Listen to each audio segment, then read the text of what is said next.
김미영 권사님이 이줄에 와서 이줄도 한 명이 생겼는데 감사합니다. 바울이 탄 그 알렉산드리아 호가 유라굴로라고 하는 광풍을 만나서 이제 배가 바람에 이제 밀려가는 대로 지금 가고 있잖아요. 자기 가고 싶은 대로 원하는 바대로 이렇게 항해할 수가 없는 그런 상황이 되었죠. 그래서 이제 뱃사람들이 그래도 지혜가 있었기 때문에 거루를 우선 잡아서 올렸죠.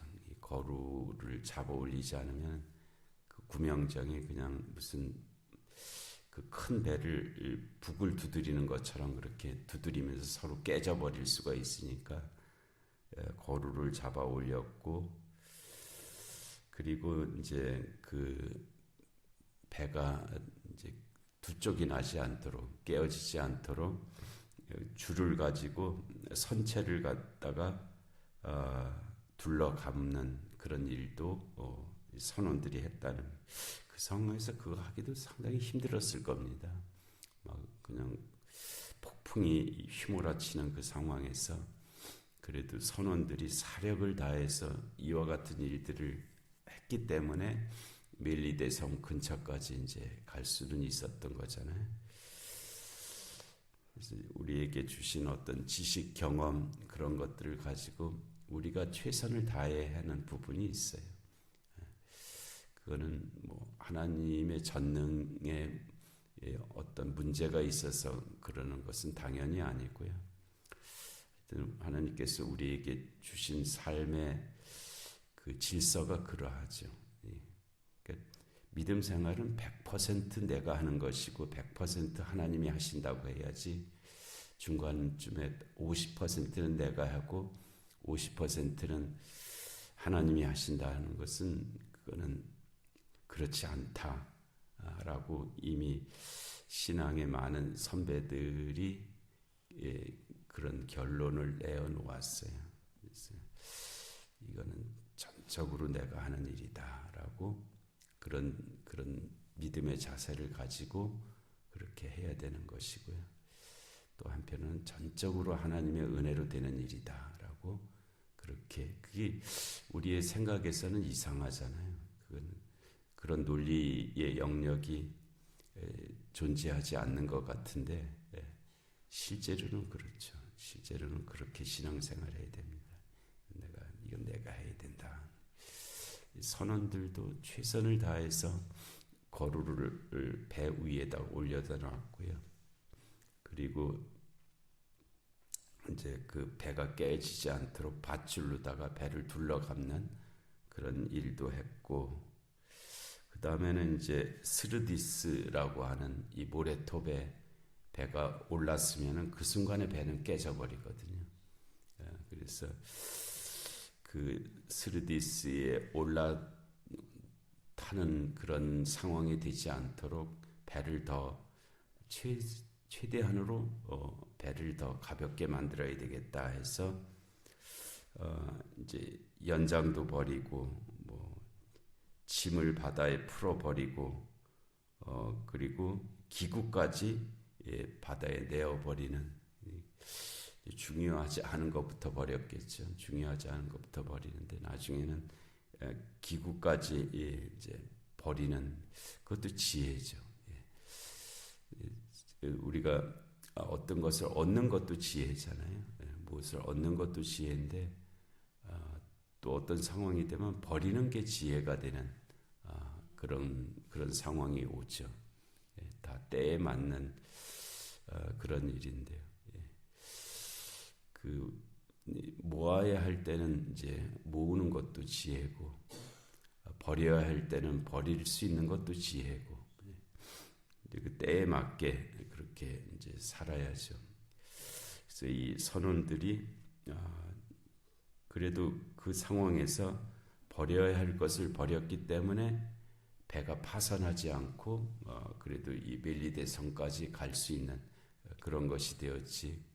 여기서 이런 버려야 될 것을 만일 버리지 않았으면 모래톱 위에 배가 얹혀지는 순간에 그 순간에 배는 깨집니다. 그 파도를 이겨낼 수가 없거든요. 파도가 치는 대로 배가 움직여야 안 깨지지 어느 곳에 고정되어 있는 순간에 그래서 이 멜리데 섬에 가까이 갔더니 한쪽이 이 섬에 걸리는 순간에 배가 깨져버렸잖아요. 그래서 그와 같이 이제 버려야 될 것을 다 버리고 그리고 나서 여러 날 동안 여러 날 이제 그 27절에 가면 이 기간이 열나흘이라 그랬어요. 14일 동안 이와 같은 일이 있었다고 되어 있는데 이 여러 날 동안 해도 별도 보이지 아니하고 별이 보이지 않았다는 것은 좀 이해가 되는데 해도 보이지 않았다는 것은 상상하기 어렵잖아요. 근데 해도 별도 보이지 않는 그런 일이 여러 날 동안 계속되었다는 게. 그래서 큰 풍랑이 그대로 있음에 구원의 여망마저 없어졌더라. 뱃사람들도 이런 일을 경험해보지 못했던 것 같아요. 그래서 처음 겪는 일이고 우리가 도저히 살아날 것 같지 않다라고 하는 그런 지경까지 이제 이르는 거죠. 근데 이게 하나님께서 힘을 빼는 기간입니다. 힘을 이제 그 뱃사람들까지도 힘을 선장, 선주 뭐 여기 백부장도 들어 있잖아요. 백부장 이 죄수들도 들어 있죠. 죄수들도 있고 이 사람들의 힘을 다 빼놓는 거예요. 힘을 다 빼놓으니까 힘이 없어지니까 그다음에 누구 말을 들었어요? 바울의 말을 듣죠. 만일 이 사람들이 힘이 있으면 바울의 말을 안 듣죠. 이 선장과 선주의 말을 백부장 율리오가 더 믿었더라 하는 말씀이 앞에 있잖아요. 그들은 그들의 힘을 믿었던 거죠. 그런데 이 여러 날 동안 해도 별도 보이지 않은 큰 풍랑 속에 있다 보니까 그 배에 탄 모든 사람들의 힘이 다 빠져버렸습니다. 힘이 다 빠지니까 그제서야 이제 바울의 말을 듣게 되는 그런 구조가 되었고요. 그래서 우리들도 살아가면서 뭐 꼭 그런 것만은 아니지만은 우리 힘이 있을 때는 우리 힘으로 살려고 당연히 그렇게 살죠. 그런데 우리가 힘이 빠지면 그다음에 이제 하나님 말씀대로 살아야 되겠다. 어쩔 수 없는 선택을 하잖아요. 그래서 이 여러 날 동안에 해도 별도 보이지 아니하고 큰 풍랑이 그대로 있음에 구원의 여망마저 없어졌더라 하는데 여러 사람이 오래 먹지 못하였음에 당연히 그 폭풍 속에서 뭐 먹을 수도 없고 또 먹으면 토해낼 거고 누가 음식을 만들 수 있는 형편도 아니고 여러 사람이 오래 먹지 못하였음에 이제 그런 상황에서 바울이 가운데 서서 말하되 하나님이 여기에 세워주신 거죠. 그 가운데다가 하나님께서 바울을 세워주셨죠. 우리 앞에서도 바울을 여러 번 세워주시잖아요.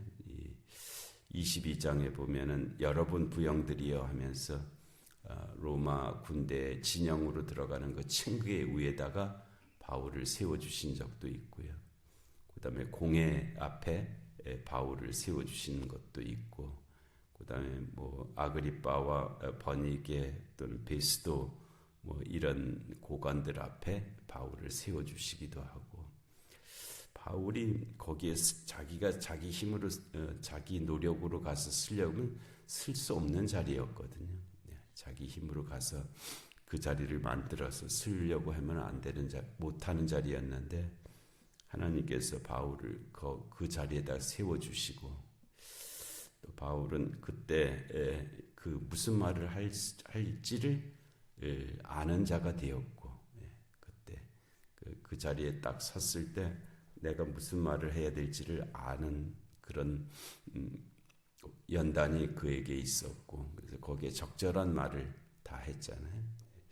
여기서도 이제 이 276명이 탄 아드라무떼노 알렉산드리아호의 그 중앙에 가운데에 바울을 세워주시죠.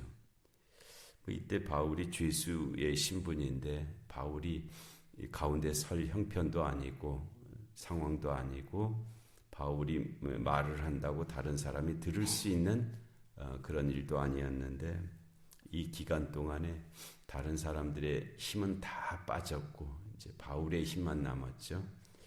그러니까는 거기 서서 여러분이요 내 말을 듣고 글에 대해서 떠나지 아니하여 이 타격과 손상을 면하였더라면 좋을 뻔하였느니라. 과거 며칠 전의 일을 이제 회상해서 우선은 그들에게 사실을 인식시키고 그렇지만은 내가 너희를 권하노니 이제는 안심하라. 아무도 이 말 할 수 있는 형편이 아니잖아요.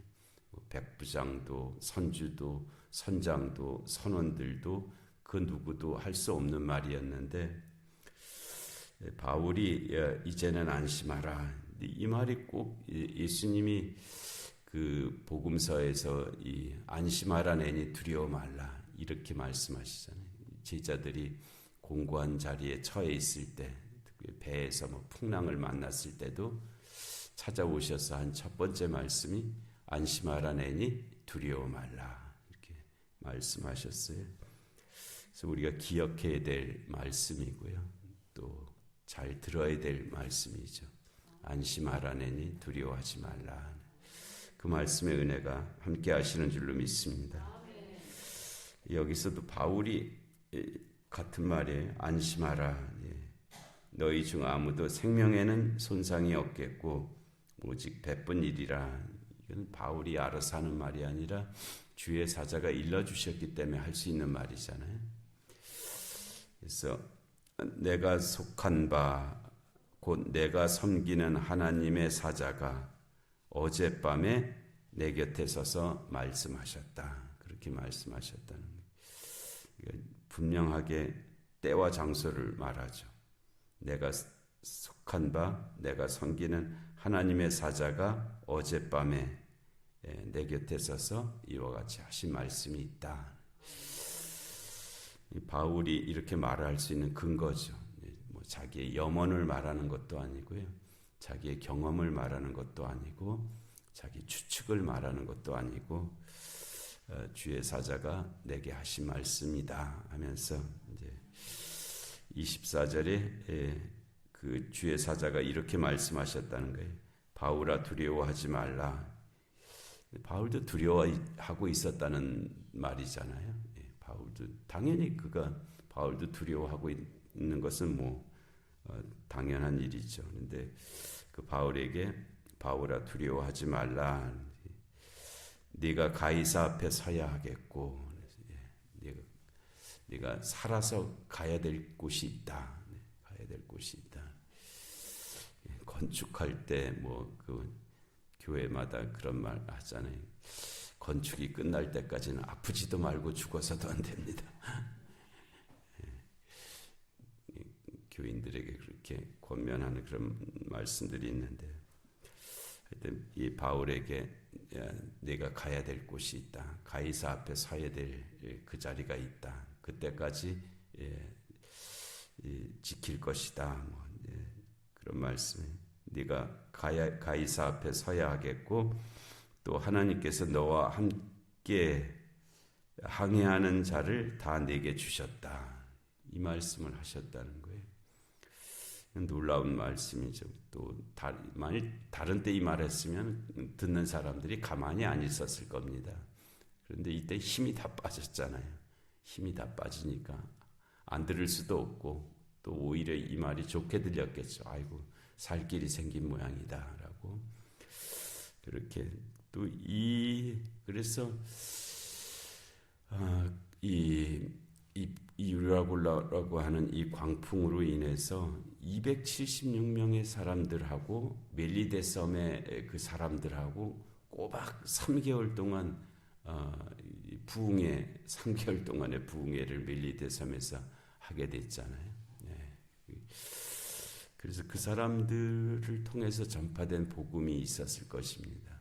각지로 요나서에서 그 요나의 사건을 통해서 요나가 탄 배의 사람들이 각 지역의 사람들이었는데 그 사람들이 가는 곳마다 요나의 하나님을 증거하게 하셨던 것처럼 바울도 거의 같은 구조죠.